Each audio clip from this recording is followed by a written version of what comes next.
Importante estado produtor de suínos, Santa Catarina tem o apoio da Associação Catarinense de Criadores de Suínos.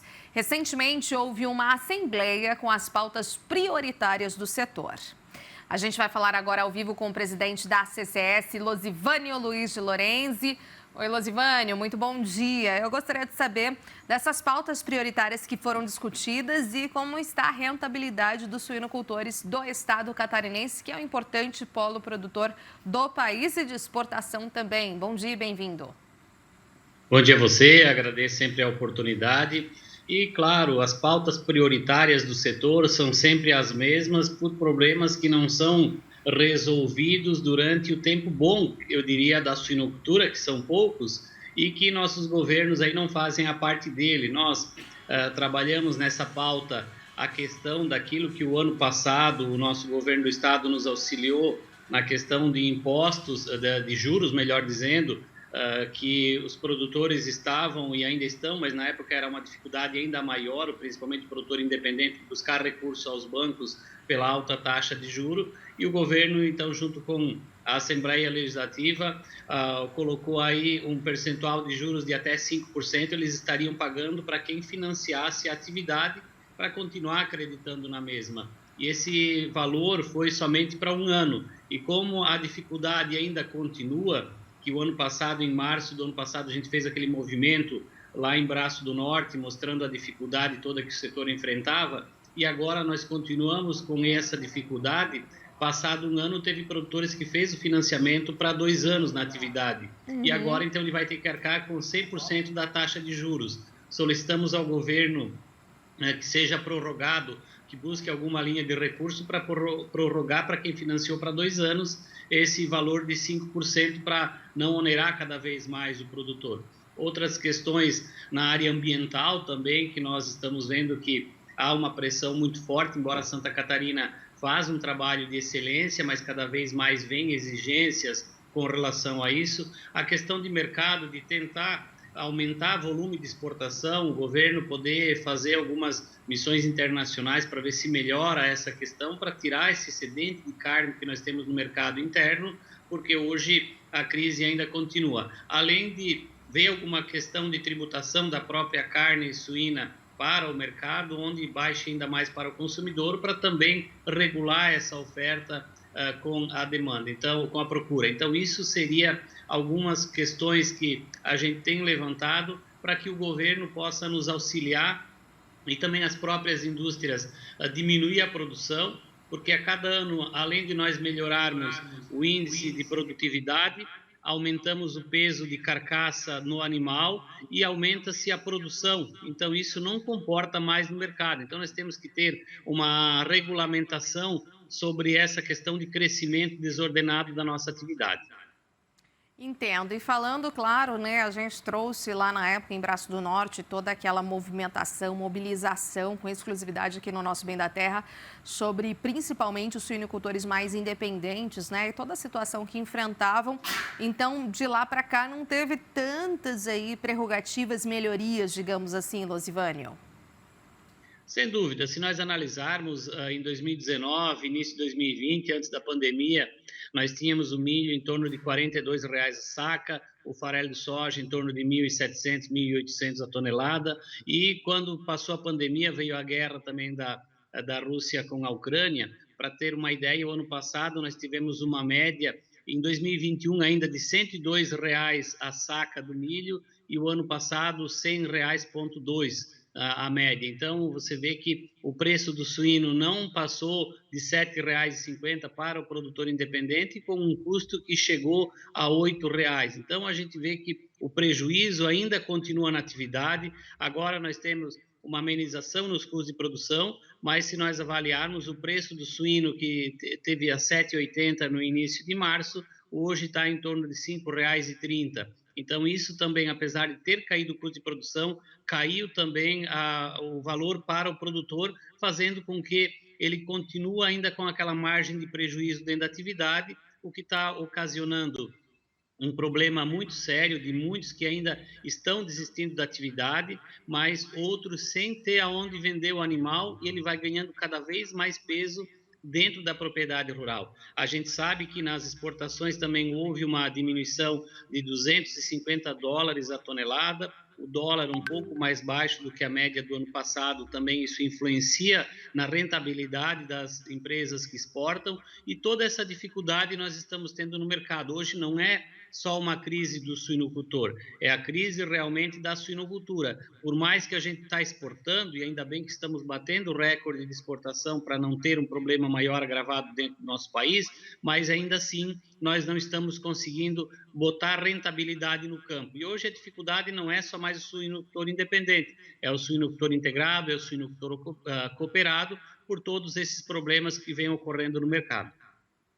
Exatamente, né? E claro, você pontuou muito bem que mesmo que a gente tenha um custo de produção atualmente mais arrefecido, a gente tem a carne também dos suínos, que teve essa queda aí, pelo que você pontuou, de cerca de R$2, né, o quilo. Ou seja, a gente teve, claro, essa questão de os preços baixarem do custo de produção, mas o preço ali da carne suína também caiu.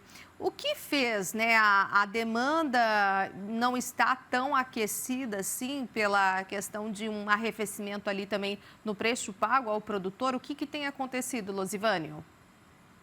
Na verdade, quando houve o problema sanitário na China da peste suína africana, muita gente acreditou que a China ia demandar de muita carne somente daquele país, no caso o Brasil. E o mundo inteiro que produz suínos cresceu olhando esse nicho de mercado chinês. A China, quando começou a recuperar sua produção, porque também não existe números concretos sobre a perda na China, não se tem informações precisas, e o que ocorreu? Começou a sobrar para o mundo inteiro. Nós vemos na Europa, temos essa questão das crises, temos o problema também com o frango, que também fez com que os preços caíssem e se tornasse mais competitivo, como sempre foi na questão do consumidor para poder comprar. Então, se nós analisarmos esse crescimento desordenado que aconteceu, agora então estamos aí pagando a conta sobre essa demanda, principalmente da China. E é claro, quando há uma sobra no mercado, seja ele nacional ou internacional, os preços automaticamente caem. Então, o que a gente olha realmente é essa questão de crescimento desordenado, olhando para um único mercado, como nós já tivemos em Santa Catarina e no Brasil, um problema quando exportávamos para a Rússia mais de 50% da nossa produção, agora tivemos com a China. Parece que a gente não aprende quando apanha desse jeito e volta-se ali na frente a errar no mesmo local. Então, nós precisamos cada vez mais diversificar mercados, analisar o potencial de crescimento, porque quando a gente vê que tem um ganho genético de meio leitão por ano na produção, temos um ganho genético de 2 quilos na carcaça, no peso de abate com a mesma qualidade de carne, e temos aí um crescimento de 3 a 4% no volume de matrizes no campo, esse crescimento é exagerado. Nós poderíamos trabalhar só esse ganho genético e o ganho de carcaça, que já atenderia a demanda daquilo que é o consumidor interno e o consumidor internacional, que aí a gente conseguiria ter uma equiparação para que todos ganhem, desde o produtor até a grande indústria. Exatamente. Bom, muito bom relatado aí a questão de peste suína africana, que dizimou ali parte do rebanho realmente na época da China, mas que também outros mercados, produtores de suínos, ficaram atentos a essa nova dinâmica de mercado e, claro, passaram também a exportar ali, a atender o mercado chinês, e depois houve a recomposição do plantel, conforme a gente sabe e detalhou aqui em notícias, e, claro, a gente tem aí todas essas questões. Hoje, o que vocês veem como os grandes desafios, mas que são desafios capazes que a gente consiga superá-los, né, para a suinocultura, em especial suinocultura catarinense? Losivânio? A grande preocupação número 1 realmente é a questão sanitária. A gente sabe o que está ocorrendo ao redor do mundo, essa questão também da gripe aviária, que não é na suinocultura, mas vai trazer um prejuízo para a suinocultura se chegar a entrar na produção comercial no nosso país, que infelizmente não entrou, esperamos que não entre, mas as preocupações que a gente tem realmente é que muitos produtores bons que fizeram do nosso estado ser essa potência, o maior produtor, o maior exportador, a melhor sanidade ainda por fazer a brincagem em todos os bovinos, então isso ainda nos continua diferenciado, mas a gente vê muita gente boa de agricultura familiar saindo da atividade porque não sustenta mais os prejuízos, principalmente na suinocultura independente.